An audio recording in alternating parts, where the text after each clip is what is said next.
अन्य तरह अन्य तरह रखो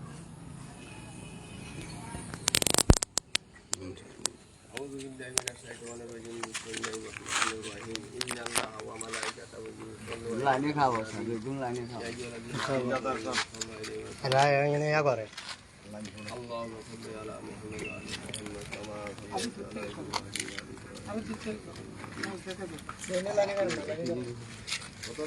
আমরা এই মুহূর্তটা এখানে জানাজা করতেছি আমরা সবাই জানাজা করতেছি যে আমরা সবাই মৃত্যুকে স্মরণ করতে হবে আমরা মৃত্যুকে স্মরণ করতে হবে এই দুর্যোগে যেভাবে মানুষ মারা যায় সবার জন্য আমরা দোয়া করতে হবে নামাজ করতে হবে নামাজ পড়ে আল্লাহ তাআলার প্রার্থনা করতে হবে প্রার্থনা আমরা সবাই যখন আমাদের এই মুসলমান যারা বিপদগ্রস্ত আছে তারা যখন আল্লাহর কাছে ছায়া পারে এইভাবে আমরা দোয়া করতে হবে নামাজ পড়তে হবে 5 ওয়াক্ত নামাজ আমাদের জন্য ফরজ 5 ওয়াক্ত নামাজ আমরা পড়তে হবে কবরে যাবো যে কী দিয়ে যাবো আমরা কবরে যাইতে হইলে আমরা এখন ইমান এখন আমল নিয়ে যেতে হবে ইমান এখন আমল অর্থাৎ হইলে থেকে ইমান নামাজ যদি না পড়ি তাহলে ইমান নেই সরাসরি কথা নামাজ পড়তে হবে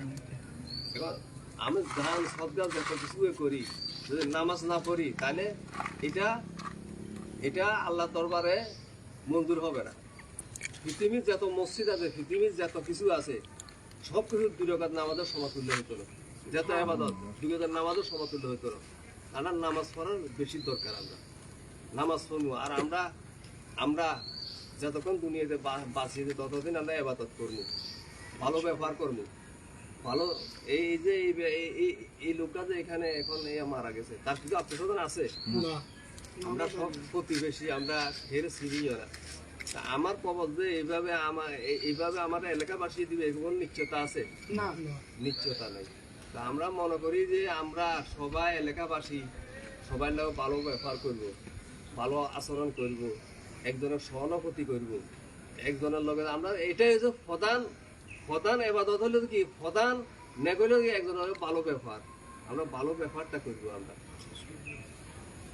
আমরা এইভাবে আর আমরা জীবনে যতদিন বাঁচি থাকি ততদিন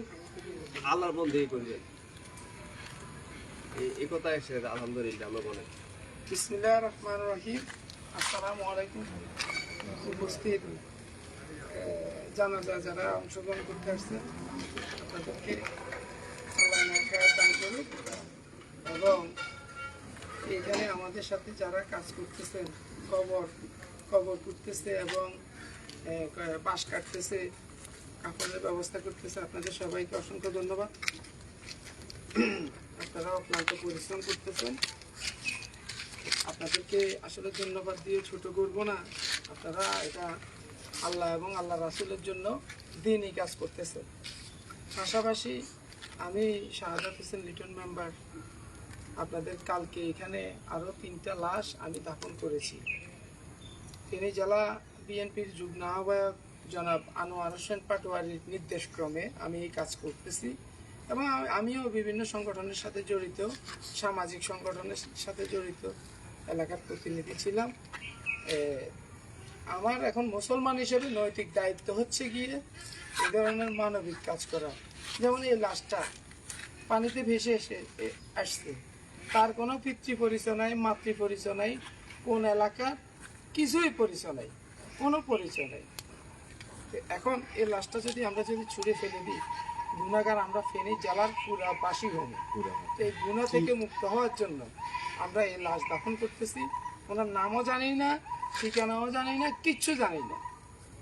আমরা আনোয়ার হোসেন পাটোয়ারির নির্দেশক্রমে আমি কাজ করে যাচ্ছি নির্লসভাবে আর আমাদের এখানে এই মুহূর্তে উপস্থিত আছেন সুলতানপুর এলাকারই কৃতি সন্তান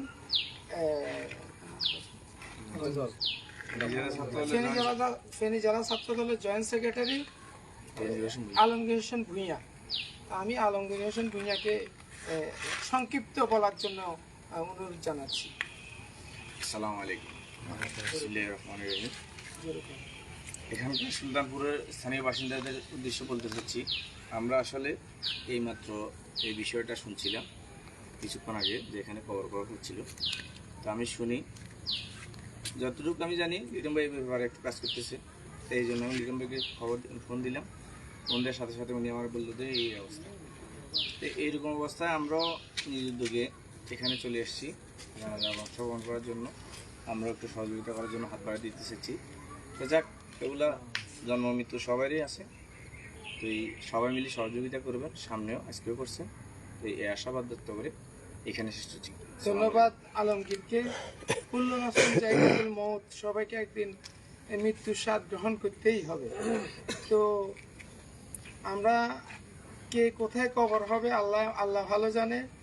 এই যে উনিও তো একটা ঘরের সন্তান, ওনারও একটা গ্রাম ছিল, পরিবার ছিল। আজকে উনি কোথায় কোথায় দাফন হচ্ছে ওনার পরিবারের কেউ জানে না। আমরাই ওনাদের পরিবার, আলহামদুলিল্লাহ। ওনাকে আমরা কিছুক্ষণ পরে কবর দিব। আল্লাহ যেন আমাদেরকে শক্তি দেয় এরকম আরো কাজ করার জন্য, এই প্রত্যাশা রেখে আজকের মতো বিদায় নিলাম। আসসালামু আলাইকুম। এখন জানাজা পড়াবে আমাদের ইমাম সাহেব।